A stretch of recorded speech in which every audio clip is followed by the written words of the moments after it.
Jennifer Gledhill called police to report her husband, Matthew Johnson, missing. If you ever needed an answer to something, he was the first guy to turn to. He's always the smartest guy in the room. Matthew Johnson, a Utah father and husband, and the arrest of his wealthy wife, Jennifer Gledhill, for first-degree murder. The defendant confessed to the informant that she shot Matthew in the master bedroom with a gun as he slept.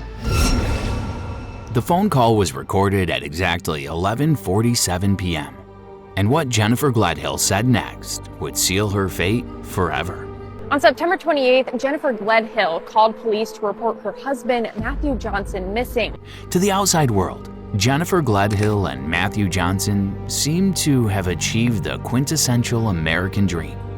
They lived in an upscale $1 million home in Cottonwood Heights, Utah. The picture-perfect family.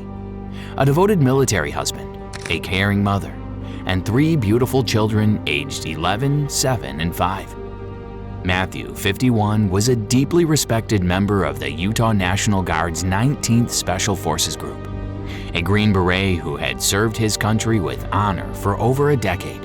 His fellow soldiers described him as brilliant, reliable, and the kind of man you could count on for answers. If you ever needed an answer to something, he was the first guy to turn to. He's always the smartest guy in the room. He was funny. Jennifer was seen as a supportive military wife, a quiet homebody focused on raising their children.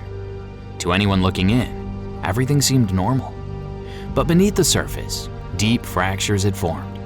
By July 24th, the couple was considering divorce, trapped in a highly dysfunctional relationship. In August 2024, Jennifer filed for a temporary protective order against Matthew, claiming she needed protection. However, when 3rd District Commissioner Russell Minus examined the evidence, the narrative flipped entirely. On September 16, 2024, just days before the tragedy, Commissioner Minus dismissed the order, ruling that no abuse had occurred and noting their conduct reflected a highly dysfunctional marriage that should have ended in divorce long before. What the commissioner did not know was that Jennifer had already decided a divorce would not be necessary. Matthew spent much of his final weeks sleeping at a National Guard facility out of genuine concern for his safety. In one of his latest conversations with longtime friend Kevin Thompson, Matthew admitted it was finally time to move on. But Matthew never got that chance. What he didn't realize was that Jennifer was living a double life, consumed by an intense affair with another man who would later become the key to unraveling everything. On September 19, 2024, 2 days before the murder, she showed her lover a loaded Glock 19X she kept in the home. She had also carefully arranged for their 3 young children to stay at her parents' house on the exact night she planned to kill their father. She arranged for the children to stay at her parents during the evening that Matthew was killed. And she asked her parents to keep the children home at their house for another day, presumably while she was cleaning up the crime and disposing of Matthew's body. September 20th started like any other day, but by evening, the fragile facade collapsed. Matthew discovered the truth about his wife's infidelity. Witnesses reported hearing a fierce argument echoing from the home. Years of marital dysfunction finally exploding into the open. What happened in the early hours of September 21st, 2024 would haunt everyone involved. As Matthew lay sleeping in their master bedroom, completely vulnerable and unaware, Jennifer took a 9mm handgun and shot her husband in the head while he slept. What followed was a cold, calculated cover-up. She forced Matthew's body into a large rooftop vehicle storage container, sliding it down the stairs before loading it into the back of their minivan. She also confessed that she loaded Matthew's body into a rooftop storage container, slid him down the stairs, and loaded him into the back of her minivan. She smashed his phone, drove his truck to a nearby neighborhood, and abandoned it blocks away to make it appear he had simply left. Then, Jennifer drove north with her husband's body and buried him in a shallow grave at a remote location that remains unknown to this day. She confessed that she took Matthew's body north, dug a hole, and buried him in a shallow grave. When she returned home, the cleanup began. She bleached the walls, used carpet cleaning supplies throughout the master bedroom, and ordered a brand new mattress online to replace the blood-soaked one where Matthew had been killed. But Jennifer's most critical mistake was yet to come. On September 22nd, just before midnight, she showed up at her lover's home and confessed everything. How she had killed Matthew, disposed of his body, and scrubbed the crime scene. He noticed visible bruises on her body. She casually explained she had gotten them while digging the grave and moving furniture during the cleanup. Her lover was terrified. The woman he thought he knew had just confessed to cold-blooded murder with a detached demeanor. Disturbed by her complete lack of remorse, he decided to secretly record their next phone conversation. When he told Jennifer he was frightened by what she had confessed, her response was chilling. She told him that if he thought she could even hurt a fly, he was wrong, adding that Matthew was simply not a person anymore. The cold detachment in her voice was unmistakable. She had dehumanized her husband so completely that his life meant nothing to her. She spoke of wanting to be like the Queen of Hearts, rounding up the people she deemed scum to kill them all so she could shape the country back to a good place. In the same breath, she begged her lover not to think of her as a monster.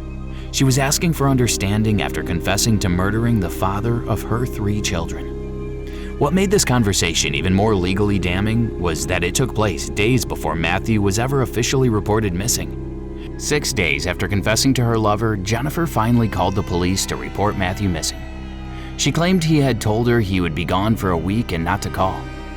Meanwhile, the Utah National Guard had already grown suspicious when Matthew failed to report for duty on September 23rd.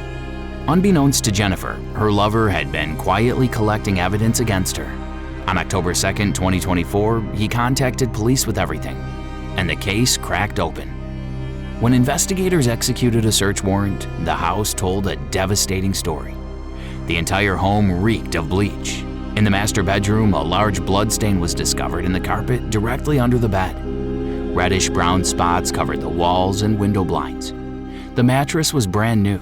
Police also retrieved GPS data from Jennifer's phone tracking her exact movements on the mornings of September 21st and 22nd, placing her at the location where Matthew's truck was abandoned, and then heading north toward Davis County, exactly where she claimed to have buried his body. On October 2nd, 2024, Jennifer Gledhill was arrested and charged with first-degree murder. The investigation soon expanded. On October 24th, 2024, Jennifer's parents, 71-year-old Thomas and 67-year-old Rosalie Gledhill, were arrested for obstruction of justice. Police discovered they had spent over 5 hours inside Jennifer's home during the cleanup window, despite claiming it was less than an hour. It was Jennifer's mother who had purchased the replacement mattress and who had remotely wiped her cell phone to factory settings to erase her data. Months passed, but Matthew's body has never been found. Over 70 searchers have participated in the effort. Law enforcement units, volunteers, and Matthew's own military brothers, who organized independent search parties. A vehicle storage container was later found floating in a body of water, and forensic testing confirmed Matthew's blood was inside. It provided another devastating link to Jennifer. Yet, his remains still have not been recovered. Jennifer Gledhill has pleaded not guilty to all charges: first-degree murder, obstruction of justice, abuse or desecration of a human body, and tampering with a witness. Prosecutors argued she posed a severe danger to the community, revealing she had told her lover she would shoot herself before ever going to jail. Bail was denied. She remains held at Salt Lake County Jail. Her trial is scheduled to begin December 8, 2025. The prosecution's theory is straightforward but deeply chilling. Jennifer killed her husband because he discovered her infidelity. Rather than endure a divorce with shared custody and financial obligations, she chose execution. Perhaps the most heartbreaking aspect of this entire tragedy is the 3 young children left behind. In a single weekend, they lost both of their parents, one to a brutal murder and the other to a maximum security prison. Matthew Johnson's family continues to hold on to hope that Jennifer, or someone with a conscience, will finally come forward with the exact location of his body so they can properly lay a hero to rest. And somewhere in the vast landscape of northern Utah, a devoted father and decorated soldier lies in an unmarked grave, waiting for someone to finally tell the truth.